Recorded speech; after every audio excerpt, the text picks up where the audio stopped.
नमस्कार, जय हिंद। आप सबका बहुत बहुत स्वागत है। इस समय की सबसे बड़ी update government of Jammu and Kashmir school education department civil secretariat Jammu and Kashmir की तरफ से आ रही है। आपको यहाँ पे मैं इन्फॉर्मेशन दे दूँ कि अभी अभी government of Jammu and Kashmir school education department के द्वारा एक ऑर्डर निकाला गया है regarding transfer policy for employees of school education department. जैसे कि आप जानते हैं कि काफ़ी लंबे समय से स्कूल एजुकेशन डिपार्टमेंट में जो ट्रांसफ़र का प्रोसेस है वो रुका हुआ है। ऐसे में गवर्नमेंट के द्वारा एक ऑर्डर निकाला गया है जहां पे आप देख सकते हैं order number 103 JK education of 2023 dated 24 April 2023 को ऑर्डर निकाला गया है जिसके तहत ट्रांसफर्स की जाएंगी। अब इस ऑर्डर के तहत क्या इसके साइलेंट फीचर्स रहने वाले हैं, क्या पैरामीटर्स रखे गए हैं ट्रांसफर्स के, वन बाय वन हम हर एक स्टेप को यहाँ पे डिस्कस करेंगे। सबसे पहले जहाँ पे आप देख सकते हैं तो नंबर 1 जहाँ पे बताया गया है कि जहाँ पे जो डिटेल दी गई है एनेक्सर ए और एनेक्सर बी में दी गई है, जहाँ पे डिटेल में ट्रांसफ़र पॉलिसी को कैसे इंप्लीमेंट किया जाएगा स्कूल एजुकेशन डिपार्टमेंट के द्वारा वो पूरा नोटिफाइड किया गया है। हम हर एक स्टेप को बड़े अच्छे तरीके से डिस्कस करने की कोशिश करेंगे।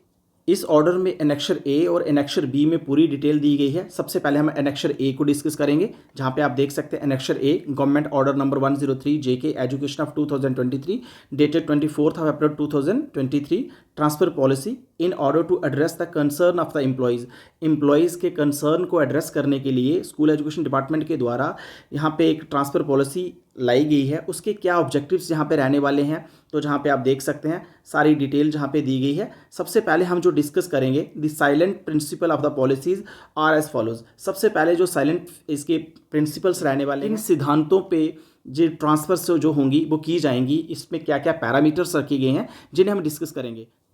चलिए सबसे पहले हम डिस्कस करेंगे जनरल प्रिंसिपल। तो नंबर 1 जहाँ पे आप देख सकते हैं it shall be imperative for the directorates to maintain complete e database on transfer posting of employees for effective implementation of transfer policies. सबसे पहले डायरेक्टरेट के लिए जो मैंडेटरी किया गया है उनको निर्देश दिए गए हैं कि कंप्लीट ई डेटाबेस आपको मेंटेन करना है for transfer posting of employees for effective implementation. इस पॉलिसी को इम्प्लीमेंट करने के लिए डायरेक्टरेट लेवल पे हर एक एम्प्लॉय का जो डेटाबेस है उसे मेंटेन करके रखना है। नंबर 2 जहाँ पे कहा गया है all transfers shall be made through online mode via online transfer portal, जो कि कुछ ही दिनों में ऑनलाइन जो पोर्टल जो लिंक होगा वो अवेलेबल हो जाएगा। तो जो भी ट्रांसफर्स की जाएंगी वो ऑनलाइन मोड से ही की जाएंगी। For which the department shall issue the notification every year at the end of the academic session. हर एक एकेडमिक सेशन के एंड में डिपार्टमेंट के द्वारा एक नोटिफिकेशन इशू किया जाएगा, एक लिंक प्रोवाइड किया जाएगा जिसके जरिए एम्प्लॉयज़ अपने ट्रांसफ़र की रिक्वेस्ट कर सकेंगे। तो जहाँ पे आप देख सकते हैं इसके साथ साथ में इस चीज़ को भी मेंशन किया गया है। हाउएवर जबकि on administrative exigencies offline transfers can also be affected with approval of the competent authorities. जहाँ पे बोला गया है कि कहीं पे भी अगर ऐसा लगेगा कि ऑफलाइन मोड से भी कुछ ट्रांसफर्स को लिया जाएगा लेकिन उसके लिए जो अप्रूवल होगा वो कॉम्पिटेंट अथॉरिटी का अप्रूवल पहले चाहिए। अगर हम जहाँ पे स्टेप नंबर 3 की बात करें जहाँ पे आप देख सकते हैं जोनेशन टेन्योर, एक एम्प्लॉय को कौन से जोन में कितना समय देना जो अनिवार्य होगा। नंबर 1 जहाँ पे आप देखेंगे zone 1, zone 2, zone 3 shall ordinarily be 3 years at particular school. एक एम्प्लॉय की अगर पोस्टिंग जोन 1, जोन 2, जोन 3 में होती है तो कम से कम जो अनिवार्य रहेगा 3 साल उसे उस स्कूल में देने होंगे। इसके बाद zone 4, zone 5 ordinary be. Zone 4 के लिए कम से कम एक एम्प्लॉय को 2 साल उस स्कूल में अपने देने होंगे। और इसी प्रकार अगर आपकी पोस्टिंग जोन 5 में होती है तो एक एम्प्लॉय को कम से कम 1 साल का जो टेन्योर है आपको उस स्कूल में देना होगा। इसके साथ साथ इस बात की क्लैरिफिकेशन भी दे दी गई है। हाउएवर द मेंशन टेन्योर, जो अभी हमने टेन्योर मेंशन किया चाहे वो zone 1, zone 2, zone 3, zone 4, zone 5 की हमने बात की, वो उस एम्प्लॉय के लिए एप्लीकेबल नहीं होगा अगर कोई एम्प्लॉय विलिंगली अपनी मर्जी से अपनी इच्छा अनुसार अगर उसकी पोस्टिंग जोन 3, जोन 4, जोन 5 में हुई है और वो लंबे समय तक उस जोन में रहना चाहता है तो ऐसे में उसके लिए वो टेन्योर जो अभी हमने डिस्कस किया उसके लिए अनिवार्य नहीं रहेगा। अगर हम जहाँ पे स्टेप नंबर 4 की बात करें तो जहाँ पे tenure for transfer of officers on administrative post, वो सभी ऑफिसर्स जो इस समय एडमिनिस्ट्रेटिव पोस्ट पे हैं जैसे कि COs, principals, headmasters, JDOs and equivalents shall ordinarily be 2 years. तो उनको एक जगह पे कम से कम अपने 2 साल देने होंगे, ज़्यादा से ज़्यादा एक जगह पे उनको 3 साल अपने देने पड़ सकते हैं। नंबर 5 जहाँ पे बोला गया है in zone 4, 5 the period spent outside the actual place of posting. मान लीजिए किसी एम्प्लॉय की पोस्टिंग जोन 4, जोन 5 में हो जाती है और वो एम्प्लॉय डेपुटेशन के बेसिस पे, डिप्लॉयमेंट के बेसिस पे, अटैचमेंट के बेसिस पे जहाँ वो एम्प्लॉय अपनी अगर लीव ले लेगा, तो ऐसे में उसकी जो पोस्टिंग जोन 4, जोन 5 में हुई है, तो ऐसे में उसका जो मैक्सिमम टेन्योर जो उसे 2 साल या 1 साल का उसे वहाँ पे बिताना है, अगर वो डेपुटेशन पे है, डिप्लॉयमेंट पे है, अटैचमेंट पे है, उसको कंसीडर नहीं किया जाएगा। उसके अलावा भी उसको उस जगह पे 1 साल या 2 साल का जो भी उसका टेन्योर होगा उसे देना होगा। उसकी डेपुटेशन को कंसीडर नहीं किया जाएगा, उसकी डिप्लॉयमेंट को कंसीडर नहीं किया जाएगा, अटैचमेंट और उसकी लीव तक को भी कंसीडर नहीं किया जाएगा। 6 में इस बात की क्लैरिफिकेशन दी गई है, employees would be rotate between zone 1, zone 2, zone 3, zone 4 as per practicable. तो जहाँ पे एम्प्लॉयज़ को रोटेट किया जाएगा जोन 1 से जोन 2 में, जोन 2 से जोन 3 में, जोन 4 में। तो जहाँ पे आप देख सकते हैं इसके साथ साथ हमें बोला गया कि जहाँ पे जोन 5 भी रखा गया है, जो कि मोस्ट डिफ़िकल्ट लोकेशन रखी गई है, जहाँ पे हर एक एम्प्लॉय को 1 साल कम से कम मैंडेटरी होगा, आपको वहाँ पे बिताना पड़ेगा।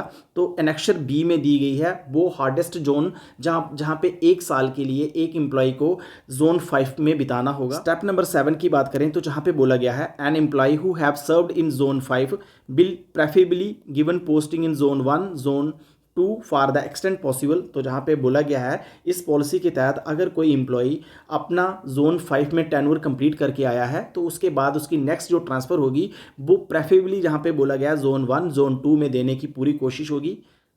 अगर हम इस ट्रांसफ़र पॉलिसी का स्टेप नंबर 8 को डिस्कस करें तो जहाँ पे आप देख सकते हैं employees shall generally have to serve in zone 3, zone 4, zone 5 on promotions। तो जहाँ पे हर एक एम्प्लॉय को प्रमोशन पर जोन 3, जोन 4, जोन 5 में अपना टेन्योर देना होगा, वेदर इमीडिएटली, चाहे जैसे ही प्रमोशन होगी उसके बाद ही या उसके बाद, unless specifically excluded by the administrative department on some reasonable ground. तब तक अगर एडमिनिस्ट्रेटिव डिपार्टमेंट के द्वारा कोई आपका मेडिकल ग्राउंड है उसके बेसिस पे आपको एक्सक्लूड किया जाएगा। अदरवाइज हर एक एम्प्लॉय को प्रमोशन पे जोन 3, जोन 4, जोन 5 में अपना टेन्योर बिताना पड़ेगा। स्टेप नंबर 9 की बात करें तो जहाँ पे बोला गया है the new appointee shall be posted on zone 3, zone 4, zone 5 as far as practicable. तो जहाँ पे अगर कोई न्यू रिक्रूटमेंट होती है तो ऐसे में उनको भी जोन 3, जोन 4, जोन 5 में अपॉइंट किया जा सकता है। अगर हम जहाँ पे स्टेप नंबर 10 की बात करें तो इस ट्रांसफ़र पॉलिसी में कहा गया है employees appointed under RBA ALC category, वो सभी एम्प्लॉयज़ जो आरबीए और एएलसी कैटेगरी के तहत अपॉइंट किए गए हैं उनको अपनी जो सर्विस होगी वो आरबीए और एएलसी एरिया में देनी होगी, required under the Jammu and Kashmir reservation act 2004। जहाँ पे वो समय नहीं दिया गया कि कम से कम उनको 7 साल तक उस एरिया में काम करना होगा, चाहे कितना करना होगा, वो चीज़ यहाँ पे अभी क्लियर नहीं है। लेकिन Jammu and Kashmir reservation act 2004 के तहत में भी उनको 7 ईयर कम से कम अपना आरबीए या एएलसी में ही अपना टेन्योर जो बिताना पड़ेगा। इसके बाद अगर हम स्टेप नंबर 11 की बात करें तो जहाँ पे बोला गया है the employees appointed under SRO 202, वो सभी एम्प्लॉयज़ जो 202 एसआरओ के तहत लगाए गए हैं वो भी ट्रांसफ़र में एलिजिबल हैं। तो जहाँ पे कम से कम उनको जिस भी जगह पे उनकी पोस्टिंग हुई है वहाँ पे उनको कम से कम 5 साल गुजारने होंगे। इसके बाद अगर हम स्टेप नंबर 12 की बात करें employees appointed under UT division district cadre shall be transferable only with in his her own cadre. तो जहाँ पे बोला गया है कि जो भी एम्प्लॉय अगर वो यूटी कैडर का है तो उसकी ट्रांसफ़र होगी, लेकिन यूटी कैडर में ही उसकी ट्रांसफ़र होगी, डिवीज़न कैडर की डिवीज़न कैडर में रहेगी और डिस्ट्रिक्ट कैडर की डिस्ट्रिक्ट कैडर में ही रहेगी, अपने ओन कैडर पे रहेगी। एंड शैल नो केस भी transferable for one division cadre to another division cadre और district cadre to another district. तो जहाँ पे क्लियरली बताया गया है कि district cadre, division cadre, UT cadre को एक से दूसरी में शिफ्ट नहीं किया जाएगा। तो जहाँ पे आप देख सकते हैं इस चीज़ की भी जहाँ पे पूरी क्लैरिफिकेशन दी गई है। स्टेप नंबर 13 की बात करें तो जहाँ पे बोला गया है in case of shortage of teaching staff in any specific subject, किसी भी स्पेसिफिक सब्जेक्ट का अगर टीचिंग स्टाफ अगर शॉर्टेज होता है तो कम्प्लेक्स लेवल पे उसका जो नेसेसरी अरेंजमेंट होगा वो किया जाएगा। तो ऐसे में गवर्नमेंट ने इस बात का भी जहाँ पे प्रावधान रखा है।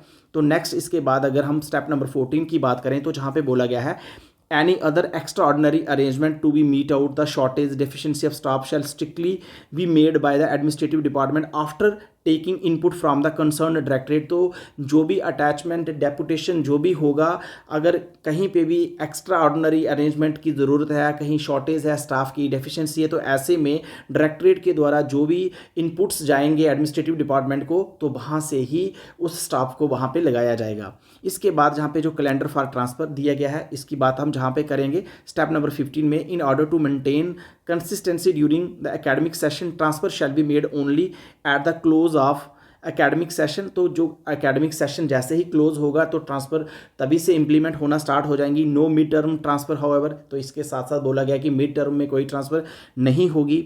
इसमें स्टेप नंबर 1 की बात करें तो जहाँ पे बोला गया है teaching staff can be transfer from one school to another as per the required even during the mid session. Mid session में भी टीचिंग स्टाफ को एक स्कूल से दूसरे स्कूल में ट्रांसफ़र किया जा सकता है, लेकिन उसके वैलिड रीज़न के बेसिस पे किया जा सकता है। रिजल्ट, एनरोलमेंट, इन सभी पैरामीटर्स को देखकर एक टीचर को एक स्कूल से दूसरे स्कूल में मिड सेशन में भी ट्रांसफ़र किया जा सकता है। इसके बाद स्टेप नंबर 2 में कहा गया है employee can be posted upon their promotion, revocation of suspension, resumption of duties after training leave, they shall be adjusted against vacant post during the non transfer period as per practicable। तो जहाँ पे बोला गया कि वो सभी employees जो कि जिनकी प्रमोशंस हुई हैं, रेवोकेशन ऑफ सस्पेंशन हुई हैं, इवन की जो ड्यूटी से लीव हुए हैं, तो ऐसे में उनको उन वेकेंट पोस्टों पे एडजस्ट किया जाएगा। जहाँ पे स्टेप नंबर सी की बात करें तो जहाँ पे स्पेशल कंसिडरेशन का प्रावधान भी रखा गया है, जहाँ पे आप देख सकते हैं स्टेप नंबर 16 में where both husband and wife are government service. जहाँ पर दोनों हस्बैंड वाइफ अगर गवर्नमेंट सर्विस में है तो ऐसे में उनकी जो पोस्टिंग होगी वो कन्वीनियंटली तौर पर दी जाएगी उनको, और इसके साथ साथ ये भी देखा जाएगा कि उनकी जहाँ भी पोस्टिंग की जाएगी लेकिन वहाँ पे जो अवेलेबिलिटी ऑफ पोस्ट होनी चाहिए। स्टेप नंबर 17 की बात करें तो जहाँ पे बोला गया है the employees attaining the age of superannuation within 6 month.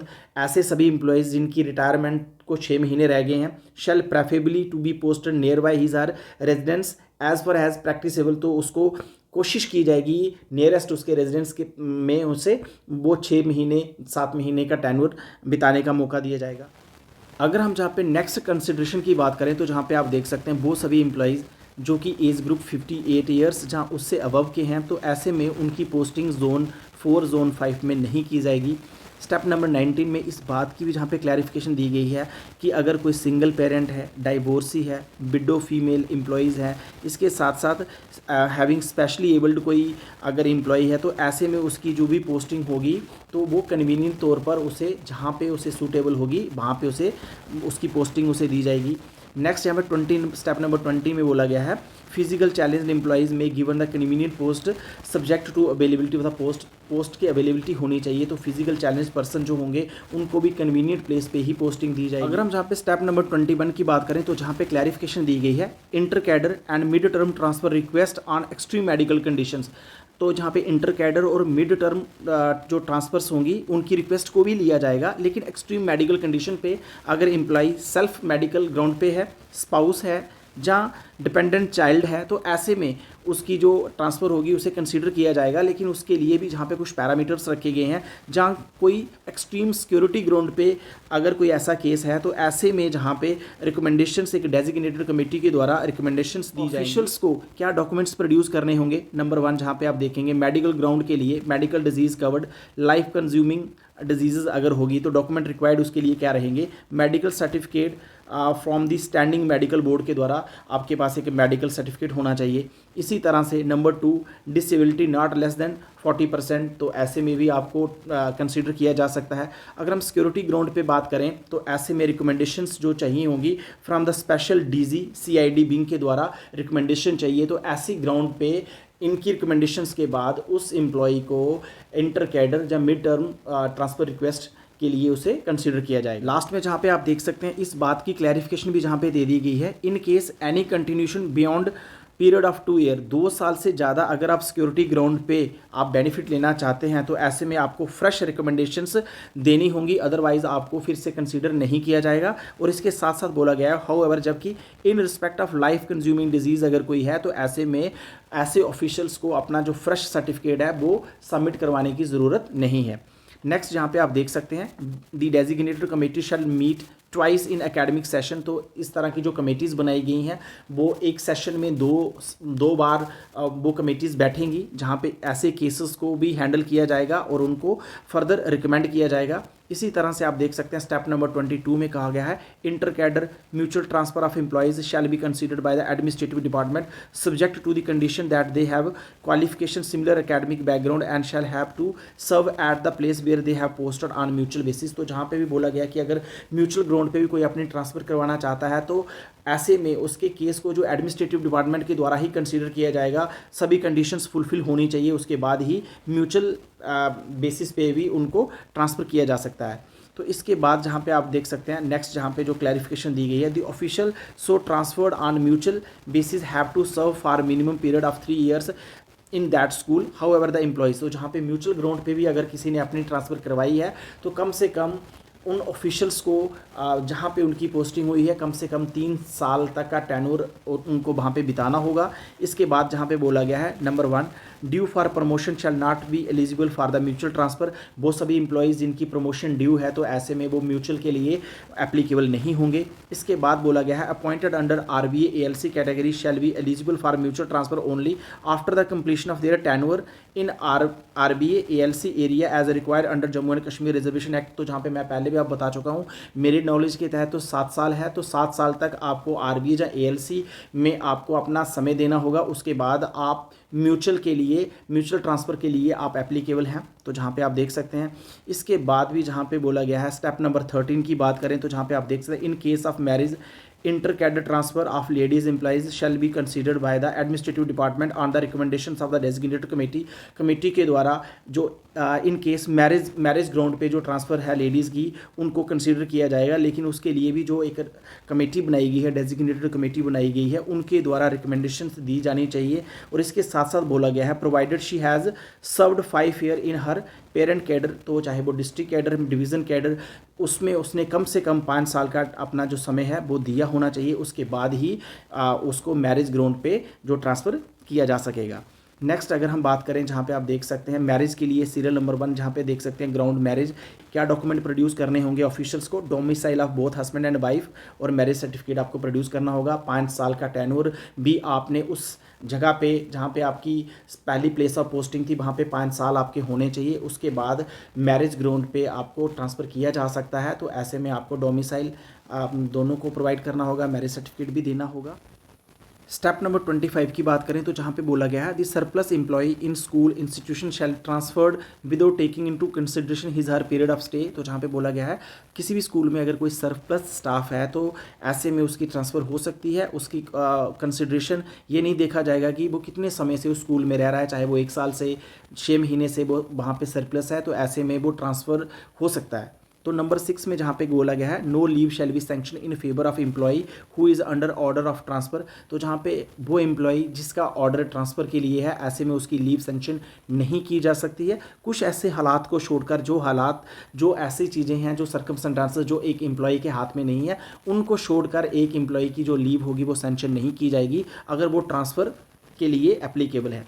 तो ऐसे में आगे बोला गया 27 में बोला गया है in respect of model schools as also those schools that have maintain high standards of education the teaching staff shall be posted such that the standard are not be compromise. तो ऐसे स्कूल्स में जो staff होगा वो उसी तरह से posted किया जाएगा कि टीचिंग स्टाफ ताकि उस एजुकेशन स्टैंडर्ड को मेंटेन रखा जाए, उसमें कोई प्रॉब्लम ना आए। तो ऐसे में इस बात की जहाँ पे क्लैरिफिकेशन दी गई है officer working on administrative post जैसे कि COs हैं, डिप्टी COs हैं, DPOs हैं, JDOs हैं, JDPOs हैं, तो ऐसे में उनकी जो ट्रांसफ़र की जाएगी to be posted on transfer and equivalent post of academic. अगर हम जहाँ पे स्टेप नंबर 29 की बात करें तो जहाँ पे आप देख सकते हैं ऑर्डर्स वंस इशूड, अगर ट्रांसफ़र ऑर्डर एक बार इशू हो जाता है उसे हर एक एम्प्लॉई को स्ट्रिक्टली कंपाइल करना होगा if it is consider that any order require of modification. अगर ऐसा लगा कि इस ऑर्डर को मॉडिफिकेशन की ज़रूरत है लेकिन ऐसे में उसकी जो भी अप्रूवल होगी वो नेक्स्ट हायर अथॉरिटी से उसका अप्रूवल होना चाहिए, ऐसे केस में उसे देखा जा सकता है reversal of transfer order once made must be very rare. तो जहाँ पे बोला गया कि अगर एक बार आपका जो ऑर्डर ट्रांसफ़र का हो जाता है तो ऐसे केस में उसका रिवर्सल ऑर्डर बड़े रेयर केस में होगा। तो जहाँ पे आप देख सकते हैं, लेकिन ऐसे केस में भी जहाँ पे एक हायर अथॉरिटी की रिकमेंडेशन चाहिए ऐसे केस को रिवर्स करने के लिए। अगर हम जहाँ पे स्टेप नंबर 30 की बात करें तो जहाँ पे आप देख सकते हैं, in respect of RETs regularized RETs where the initial appointment is school specific. तो जहाँ पे आप देख सकते हैं RETs रेगुलराइज्ड RETs जहाँ पे उनकी जो इनिशियल अपॉइंटमेंट स्कूल स्पेसिफिक है, तो ऐसे में उनके लिए ट्रांसफ़र पॉलिसी यहाँ पे अभी एप्लीकेबल नहीं है। इसके बाद अगर आप जहाँ पे आएँ तो जहाँ पे बताया गया delegation of powers to make transfer, किनको पावर्स दी गई हैं किस लेवल की ट्रांसफ़र के लिए। तो जहाँ पे इस टेबल में आप देख सकते हैं, अगर मैं इसको भी डिस्कस करूँगा तो काफ़ी लंबा हो जाएगा। District cadre non gazetted employees के लिए कौन ट्रांसफ़र करेगा, इसी तरह से division cadre post non gazetted के लिए ट्रांसफ़र जो किस लेवल पे होंगी, तो वो पूरा जहाँ पे एक चार्ट दिया गया है। इसके बाद हम बात करेंगे एनेक्सर बी की, criteria for area falling under zone 1, zone 2, zone 3, zone 4 and zone 5। तो जहाँ पे आप देख सकते हैं कि एरिया को जो कैटेगराइज किया गया है, सीरियल नंबर 1 की बात करें, zone 1 with in municipal limit of district headquarter. District headquarter की जो म्यूनसिपल लिमिट है तो उसमें जोन 1 कंसीडर किया जाएगा। जोन 2 क्या रहेगा, outside municipal limit up to 20 kilometre from district headquarter. District headquarter से 20 किलोमीटर तक अगर आपकी पोस्टिंग है तो आपको जोन 2 में कंसीडर किया जाएगा। जोन 3 में कंसीडर किया जाएगा उन सभी एम्प्लॉयज़ को जिनका जो प्लेस ऑफ पोस्टिंग 20 किलोमीटर से लेकर 40 किलोमीटर डिस्ट्रिक्ट हेडक्वार्टर से दूरी पर है, उन्हें जोन 3 में कंसीडर किया जाएगा। इसी तरह जोन 4 रहेगा वो सभी एम्प्लॉई जिनकी पोस्टिंग 40 किलोमीटर या उससे ज़्यादा डिस्ट्रिक्ट हेडक्वार्टर से डिस्टेंस पे है, तो ऐसे में उन सभी एम्प्लॉयज़ को फोर्थ जोन में माना जाएगा। और जहाँ पे फिफ्थ जोन जो है inaccessible area of duty of Jammu and Kashmir, तो जहाँ पे जो फिफ्थ जोन है वो ऐसा एरिया जो इनएक्सेसिबल एरिया है। तो ऐसे में जहाँ पे आप देख सकते हैं सीरियल नंबर 1 जहाँ डिस्ट्रिक्ट वाइज एरिया वाइज जहाँ पे नेम दिए गए हैं, इस एरिया को जोन 5 में कैटेगराइज किया गया है। रियासी के वो एरियाज़, रजौरी के वो एरियाज़, ऐसे ही कठुआ हो गया, डोडा, रामबन, कुपवारा, बांडीपुरा, अनंतनाग, बारामूला के वो एरियाज़ जहाँ पे बताए गए हैं, मेंशन किए गए हैं। अगर इन जगहों पे आपकी पोस्टिंग हुई है तो आपको कम से कम 1 साल जहाँ पे रहना पड़ेगा और उसके बाद आप ट्रांसफ़र के लिए एप्लीकेबल है। जब भी लिंक निकलेगा एनुअली तो आप अपने ट्रांसफ़र के लिए अप्लाई कर सकते हैं अगर आपने इन एरियाज़ में कम से कम 1 साल का पीरियड दिया है। आई होप मेरे द्वारा दी गई इन्फॉर्मेशन आपके लिए काफ़ी वैल्यूबल रही होगी। इसी तरह की अपडेट पाने के लिए आप मेरे चैनल के टच में रह सकते हैं। मेरे चैनल को सब्सक्राइब कर लें, साथ में बेल आइकन को प्रेस करें ताकि आने वाले समय में जितने भी इन्फॉर्मेटिव वीडियो हों उनकी नोटिफिकेशन सबसे पहले आप तक पहुंचे। जैसे ही गवर्नमेंट के द्वारा लिंक को लाइव किया जाएगा, मैं उसके ऊपर एक डेडिकेटेड वीडियो बनाऊंगा कि आप ट्रांसफ़र के लिए उस लिंक के जरिए कैसे अप्लाई कर सकते हैं। Thank you for watching, take care, मिलते हैं जल्दी एक न्यू अपडेट में।